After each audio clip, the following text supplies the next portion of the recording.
الحمدللہ والصلاة والسلام علی رسول اللہ۔ رمضان المبارک دعاؤں کا مہینہ ہے، دعاؤں کی قبولیت کا مہینہ ہے۔ رمضان کے ساتھ دعا کا کیا تعلق ہے، اس کی طرف اللہ سبحانہ و تعالی نے ہمارے لیے قرآن مجید میں ایک اشارہ چھوڑا ہے۔ قرآن مجید میں سورہ بقرہ میں جہاں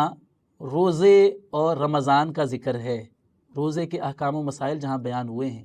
یا ایھا الذین آمنوا کتب علیکم الصیام کما کتب علی الذین من قبلکم، یہاں سے روزے کے مسائل کا آغاز ہوتا ہے۔ انہی آیات میں جن میں روزے اور رمضان کا ذکر ہے، اللہ سبحانہ و تعالیٰ نے ایک آیت کریمہ نازل فرمائی ہے کہ وَإِذَا سَأَلَكَ عِبَادِي عَنِّي فَإِنِّي قَرِيبٌ أُجِيبُ دَعْوَةَ الدَّاعِ إِذَا دَعَانِ۔ اس آیت سے پہلے بھی روزے کے ہی مسائل چل رہے ہیں اور اس آیت کے بعد بھی روزے کے ہی ذکر ہے۔ تو روزے کے مسائل کے بیچ میں اللہ تعالیٰ نے یہ دعا کی آیت نازل کر کے ہمیں بتایا ہے کہ روزے اور دعا کا، رمضان اور دعا کا آپس میں کتنا گہرا تعلق ہے۔ فرمایا وَإِذَا سَأَلَكَ عِبَادِي عَنِّي فَإِنِّي قَرِيبٌ، اے میرے نبی جب آپ سے میرے بندے میرے بارے میں سوال کریں تو آپ فرمائیے کہ میں قریب ہوں، اور اجیب دعوت الداعی اذا دعان، جب بھی مجھے کوئی پکارنے والا پکارتا ہے تو میں اس کو جواب دیتا ہوں، اس کی دعا کو قبول کرتا ہوں۔ تو ناظرین، ہم نے روزے کی حالت میں کثرت کے ساتھ دعائیں کرنی ہے، روزے کے اندر بھی، روزہ افطار کرنے کے بعد بھی، رمضان المبارک میں ہم نے کثرت کے ساتھ دعائیں کرنی ہیں۔ اور دعا عبادت ہے، بہت بڑی عبادت ہے۔ اللہ کے رسول صلی اللہ علیہ وسلم نے فرمایا الدعاء هو العبادہ، کہ دعا ہی تو عبادت ہے اصل میں، کہ اس میں بندے کی عاجزی کا اظہار ہوتا ہے اللہ رب العزت کے سامنے، اور جو بندہ اللہ تعالیٰ سے دعا نہیں کرتا گویا کہ وہ متکبر ہوتا ہے، یعنی وہ اپنی زبان حال سے یہ کہہ رہا ہوتا ہے کہ مجھے تو اللہ تعالیٰ سے کی ضرورت ہی نہیں ہے، نعوذ باللہ، میرے پاس تو سب کچھ موجود ہے، مجھے تو اللہ تعالیٰ سے مانگنے کی ضرورت ہی نہیں ہے۔ تو یہ تکبر کی علامت ہے کہ جو اللہ تعالیٰ سے دعا نہیں کرتا ہے۔ نبی علیہ الصلوۃ والسلام نے یہ آیت کریمہ ساتھ تلاوت فرمائی کہ وَقَالَ رَبُّكُمُ ادْعُونِي أَسْتَجِبْ لَكُمْ إِنَّ الَّذِينَ يَسْتَكْبِرُونَ عَنْ عِبَادَتِي سَيَدْخُلُونَ جَهَنَّمَ دَاخِرِينَ، کہ تمہارے پروردگار نے یہ ارشاد فرمایا ہے کہ مجھ سے دعا کرو، میں تمہاری دعا کو قبول کروں گا۔ اور فرمایا وہ لوگ جو میری عبادت سے تکبر کرتے ہیں، یہاں عبادت سے مراد دعا ہے،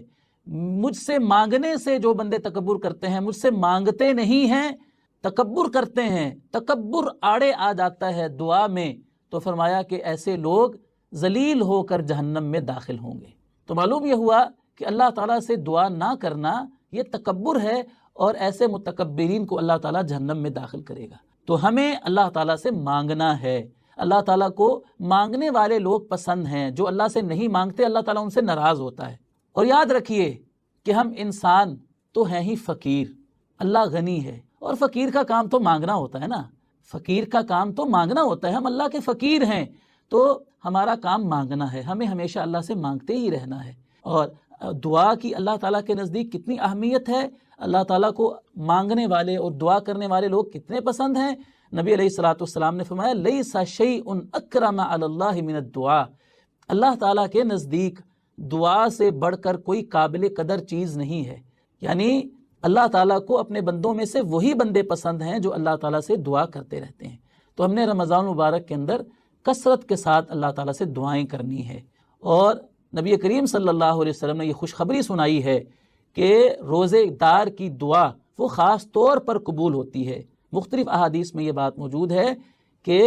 وہ خوش نصیب لوگ جن کی دعا اللہ تعالیٰ کبھی بھی رد نہیں فرماتا، ان میں سے ایک خوش نصیب روزے دار بھی ہے۔ اور خاص طور پر بعض روایتوں میں آتا ہے کہ جو افطاری کا وقت ہوتا ہے، کیونکہ وہ وقت ایسا ہوتا ہے کہ ایک مسلمان سارا دن بھوکا پیاسا رہ کر اس کے اندر ایک ایسی کیفیت پیدا ہو جاتی ہے کہ اللہ کا قرب اس کے اندر آ جاتا ہے، اور وہ رجوع الی اللہ کا جذبہ اس کے اندر پیدا ہو جاتا ہے، اور چونکہ وہ اللہ کا حکم سمجھ کر سارا دن وہ بھوکا پیاسا رہا ہوا ہوتا ہے، اور